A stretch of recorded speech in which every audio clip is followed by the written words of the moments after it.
I see a lot of you have been requesting the robots, so we're going to get things started off with Sector. Sector in this game was primarily a footsie character. He had great normals. He loved to play at range 2 or 3, right around jump distance, outside sweep distance. Sector was a mid-tier character. He was a spot or 2 under Reptile. And just taking a look at his normals, he had a move back 1, which was a mid. And look at the pushback on this move. It had a disjointed hitbox at the tip, pushes the opponent back, and it's 0 on block, meaning you both recover at the same time. So Sector could harass with this move and keep you in his optimal footsie range while you had to deal with that normal. And this normal was not easy to whiff punish. He also had 4-2, which was another mid, and this was 0 on block 2. And this was the aggressive version of his back 1. So if you needed to get some offense started or you needed to get in, 4-2 was the normal to go. He also had a great low, which was back 3. And this normal was also 0 on block. And it had an extension back 3-4, which you could cancel into teleport for an easy combo. He had staggers and strings like 2-1. This was high mid, it was 0. And then he had another extension, 2-1-4. 5-frame gap, 0 also. So you had to arm out of this. If you try to poke out of his 2-1 staggers, he could just finish a string and then hit you for trying to get out. So Sector already, you can kind of tell this character had a lot of moves that did not give up his turn. It just kept you guys both at the same time of where you both can move, which is basically what neutral is. It means you both recover at the same time and never really losing your turn. You always had an option to what your opponent could do. Now let's get into his crazy jab. So Sector, who had the best standing jab in this game, his standing 1 was a 6-frame jab. A 6-frame jab. These don't even exist anymore in the current NRS games. Standing jabs that are 6 frames don't even exist anymore. He had 1-2, which was an extension. 1-2 back 1, which you could launch off. His 1-2 was 0. 1-2 back 1 was safe on block. And if you got hit by this 6-frame Punisher, and Sector had a bar, you could do something like this. You can see that Sector's damage was nothing to laugh at. He could take over 40% of you off a very quick Punisher, off the fastest standing jab in the game, and take a good chunk of your life. Now, I don't want to go too in-depth with Sector here, because I know a lot of you have been saying, you know, the videos are kind of getting a little too long, and you kind of want them to be quick and to the point. So I'm going to try my best to not explain the entire character, because there's so much to these characters that for me to make a video to explain everything, it would take probably an hour just to get through the basics. But before we get into the teleport, I do want to touch up on something that Sector had. Sector was one of the few stance characters in this game, and he had a stance called leg lift, and basically he would raise his leg up in the air, and the front part of his body would gain low crush properties, and it would be immune to a lot of low attacks. So this was great if you were playing against, let's say, a character like Melina, right? And she liked to abuse pokes like down 3, down 4. That's mainly what she was. You could evade her lows, and you got 3 moves out of the stance. One of them was his 3, which was a 6-frame low. This low was extremely quick, 6 frames, and it had his next move was an extension, which was 3-4, similar to his back 3-4. So if you did like stance 3-4, you could, and in that hit, you can go into a combo.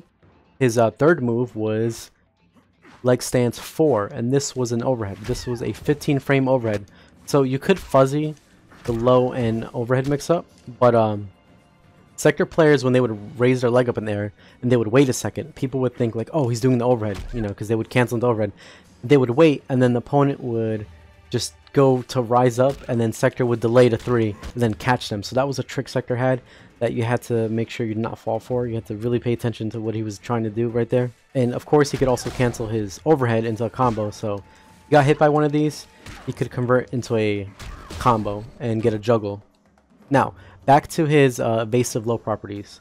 So, let's say you're up against Melina, right? Like I said earlier, and you do something on block, like let's say one of your million 0 moves that you have, and your opponent's like, okay, I'm going to respond back.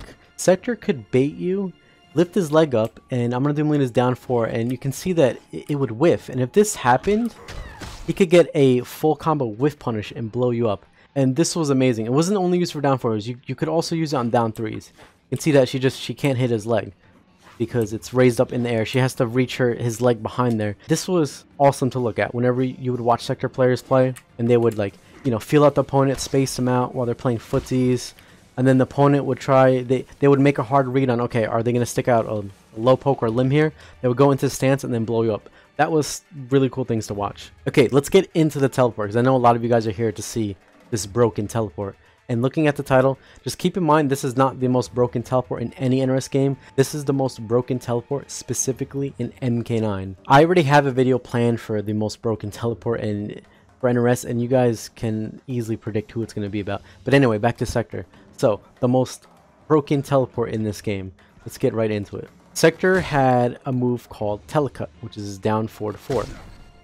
And this move, unlike other teleports, was actually a mid. So, for example, Smoke's teleport, which is a high, Scorpion, and so on, their teleports are highs. Sector's teleport is not a high, it's a mid, meaning you have to block it. The startup frames is 30. It's 30 startup frames. Now, before you're like, dude, that's too slow, Sector had something called Instant Air Teleport. And if you had the execution to pull this off, you could do it quick enough. These are really bad, by the way. These are not what they look like. The good ones are crazy. If you had the execution to pull it off, instead of this becoming a 30 frame attack, it would now become a 16 frame attack. The teleport would become a 16 frame attack, and it would come out, that's like twice as fast as it originally is. So this move was so good that if you were playing against a really good Sector player, and they had even a sniff of you trying to throw a projectile, and they sensed it and you threw something, you were getting immediately instant air teleport launched into a big combo. And I actually recorded what a good instant air teleport looks like. So you can see right here, it looks like Sector almost instantly sinks into the ground. And it's very quick. Like I said, 16 frames for a mid-hitting teleport is quick in this game. This is literally 1 frame slower than Smoke. And Smoke has the fastest teleport in the game. If you had execution and you mastered this teleport was really good. And it really complemented Sector's nature of wanting to play the footsie game. And Sector also had good zoning. So he was a good footsie character with good zoning, and he had great anti-zoning. Mastering the instant air teleport was very important and crucial to you as a Sector main, because it gave you opportunities to not only whiff punish your opponent's projectiles easier, but it gave you the opportunity to hit confirm during your zoning a lot easier. Like, for example, when you're using up rockets, here's a good clip of the rocket hits, you confirm it hits, and then you instant air teleport, and it combos. And this, like I said, this was very crucial if you wanted to be a Sector main. Now, let's go even beyond what that teleport is, and let me introduce you to the EX version of the teleport. The EX version of the teleport, not only did it launch for a bigger juggle and more damage, and it let you do multiple teleports in the combo, but the EX version of this teleport was completely safe on block. So normally, when you block a teleport in this game, like Sector's, he rolls up and it's a free punish because, you know, he's throwing out this very quick mid-hitting launcher. But if he had a bar of meter, which Sector did not have trouble building because he had very solid zoning, he could do enhanced version, and that was completely safe. He wouldn't roll up into a ball. It was completely safe with a little bit of pushback. And the move was, I believe, -6. Rumor has it that Reptile and Kung Lao could punish this EX teleport on block, but I've never seen it happen in a tournament match. I've never seen this move punished. But this move was -6, and it was completely safe.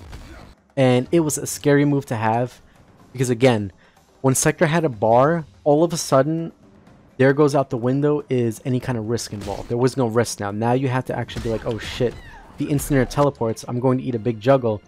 So let me relax, let me not throw any projectiles, let me play the neutral and footsie game with him. And remember when Sector had that 6-frame jab I was talking about earlier? Yeah, this is also one of the best anti-airs in the game. It's up there with Smoke and Sonya's standing jabs. It's an amazing anti-air. So Sector, in short, in this game, had the most insane teleport attack in this game. It was obviously the most broken teleport. He was a great footsie character, very safe, good zoning, great anti-zoning. If you like playing footsies and more of a neutral style, then Sector was your kind of character to play. And just like the Reptile video, I have a little sample of what Sector could look like in a real match. Thank you again for watching.